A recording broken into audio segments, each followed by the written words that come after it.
Yes. I could hear it. Okay, so we're doing ECPR, a mock drill, obviously.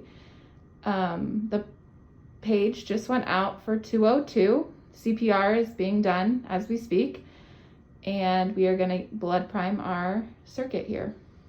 Okay, so we're going to make sure that the circuit is in the room. We're going to assure that 2 units of red blood cells are being sent from the blood bank.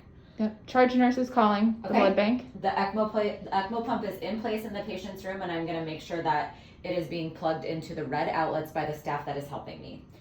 The first thing that I'm going to do is turn on the heater cooler because this takes a long time to start working, and we've had problems with it in the past. It's on the back left upper side.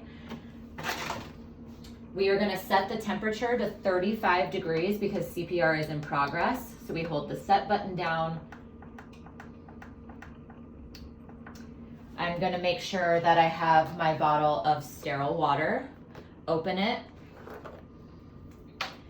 We will add the water here until the heater cooler is full. We're going to make sure that we're going to save this, and we're going to make sure that water is circulating through our pump. The next thing that I'm going to do is I'm going to turn the Rotaflow on.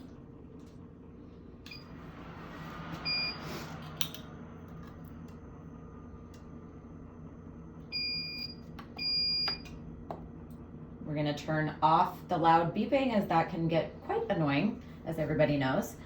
The next thing that I'm going to do is apply paste to the Rotaflow and then zero the pump. Maybe. There we go. Okay, I have my paste here.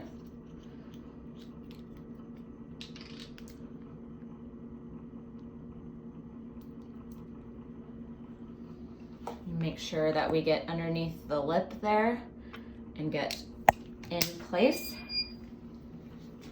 The next thing I'm going to do is zero the pump. So I'm going to make sure that I go up over the 1500 and then back down. I'm going to hold 0. When you hear that beep, then you can go back up to 1500 RPMs. Okay, the next thing I'm going to do is I'm going to remove the yellow cap and recirculate through the membrane here. And then we're going to make sure that our pressure lines are flushed and that they are not full of air. I want to save this cap, so I'm going to put it over here. I'm going to connect our flush. I'm going to draw back, make sure that there's no air.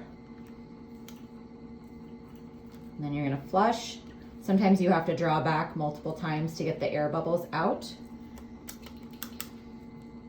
Flush. And do the same thing over here.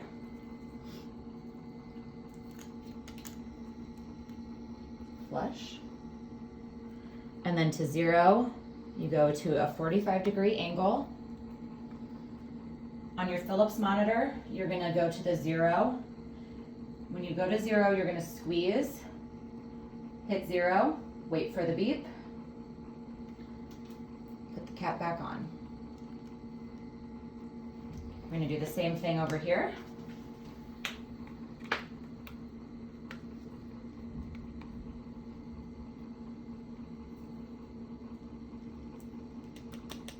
Get the air out. Flush. In order to 0 on this side, you have to turn off to the circuit. Go back to the Philips monitor. Hold. Ooh.